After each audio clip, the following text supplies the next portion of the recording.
వేయి కన్నులతో వేచి చూస్తున్నా తెరచాటు దాటి చేరదా నీ స్నేహం. కోటి ఆశలతో కోరుకుంటున్నా కరుణించి ఆదరించదా నీ స్నేహం. ఇలా వేయి కన్నులతో వేచి చూడడమే కాదండి, క్షణాల్లో ప్లేటు కూడా ఖాళీ అయిపోతుంది. అంత టేస్టీగా ఉండే సేమియా పులిహోరాని ఎలా తయారు చేయాలో చూద్దాం. నేనైతే ఈ పులిహోరాని వీక్లీ వన్స్ ఏమిటి వీక్లీ 2 టైమ్స్ చేస్తానండి. అంత టేస్టీగా అంత ఇష్టంగా తింటారు మా ఇంట్లో అందరూ. దీనికోసం ముందుగా వాటర్ని ఈ విధంగా బాగా బాయిల్ చేసుకోవాలి. వాటర్ బాయిల్ అవుతున్నప్పుడు సేమియాని వేసుకొని ఒకసారి కలుపుకోవాలి. ఇందులోకి 1/2 స్పూన్ ఆయిల్ని వేసుకోవాలి. ఈ విధంగా ఆయిల్ని వేసుకోవడం వల్ల సేమియా ఒకదానికొకటి అంటుకోకుండా ఉంటుంది. ఈ విధంగా ఒకసారి చెక్ చేసుకోవాలి. ఇలా పలుకుగా ఉండాలి. 50% వరకు ఉడికితే సరిపోతుంది.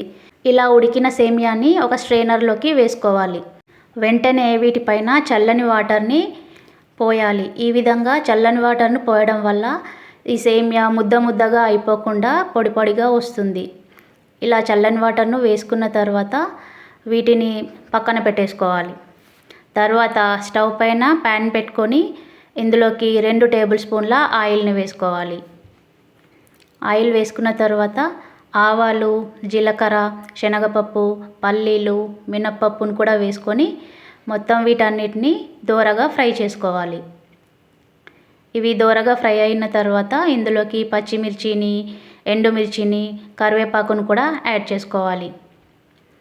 ఇలా పోపు అంతటిని బాగా ఎర్రగా ఫ్రై చేసుకున్న తర్వాత ఇందులోకి 1/2 స్పూన్ పసుపుని, టేస్ట్కి సరిపడినంత సాల్ట్ని కూడా వేసుకొని బాగా మిక్స్ చేసుకోవాలి. తర్వాత ముందుగా ఉడికించి పక్కన పెట్టుకున్న సేమియాని వేసుకొని మొత్తం బాగా మిక్స్ అయ్యే విధంగా బాగా కలుపుకోవాలి. ఇలా కలుపుకున్న తర్వాత ఇందులోకి ఒక పెద్ద నిమ్మకాయని తీసుకొని దాని రసాన్ని ఇందులోకి వేసుకోవాలి. ఇలా నిమ్మకాయ రసంని కూడా వేసుకున్న తర్వాత మళ్ళీ ఒకసారి బాగా మిక్స్ చేసుకోవాలి. మీరు తినే పులుపుని బట్టి నిమ్మకాయని ఒకటి కానీ 1½ నిమ్మకాయ వరకు కూడా వేసుకోవచ్చు. ఇలా వేసుకున్న తర్వాత బాగా మిక్స్ చేసుకొని దీనిపైన మూతను పెట్టి 2 నిమిషాల వరకు మగ్గనివ్వాలి. చూస్తుంటేనే తెలిసిపోతుంది కదండి, ముద్ద ముద్దగా లేకుండా సేమియా పొడి పొడిలాడుతూ చాలా బాగా వచ్చింది. ఈ విధంగా 2 నిమిషాల తర్వాత మూతను తీసి మళ్ళీ ఒకసారి కలుపుకోవాలి. తర్వాత స్టవ్ ఆఫ్ చేసుకొని వేడివేడిగా సర్వ్ చేసుకోవడమే.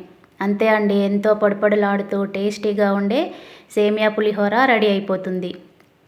ఈ రెసిపీ మీకు నచ్చినట్లయితే మన క్రంచ్ రుచులు ఛానల్ని లైక్ చేయండి, షేర్ చేయండి. ఇలాంటి మరిన్ని రెసిపీస్ కోసం సబ్స్క్రైబ్ చేయండి. Thank you for watching.